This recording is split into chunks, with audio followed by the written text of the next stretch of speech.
কৃষি গল্পের পক্ষ থেকে আন্তরিক সালাম অভিনন্দন। আমি আপনাদের মাঝে আবারও নিয়ে চলে আসলাম সৌদির আজোয়া খেজুর এবং মরিয়ম খেজুর।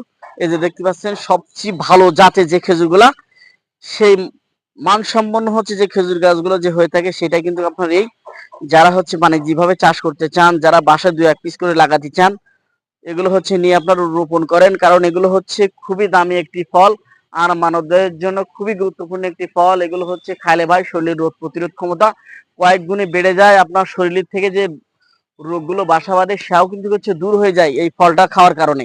আমরা কিন্তু এগুলো হচ্ছে অনেকে খেতে চাই না, কারণ এগুলো যে আমাদের শরীরে হচ্ছে অধিক পরিমাণ হচ্ছে কাজ করে থাকে, এই জন্য আমরা এগুলো খেতে চাই না। আমরা খাবো কি ভাজা পোড়া খেয়ে আমাদের নিজেদের জীবনটা আমরা নষ্ট করে দিচ্ছি।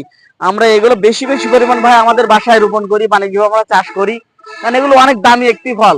আপনি যদি হচ্ছে বাণিজ্যিকভাবে চাষ করেন কয়েক লক্ষ টাকা হচ্ছে খেজুর কিন্তু আপনি বিক্রি করতে পারবেন। আর আমার চ্যানেলটা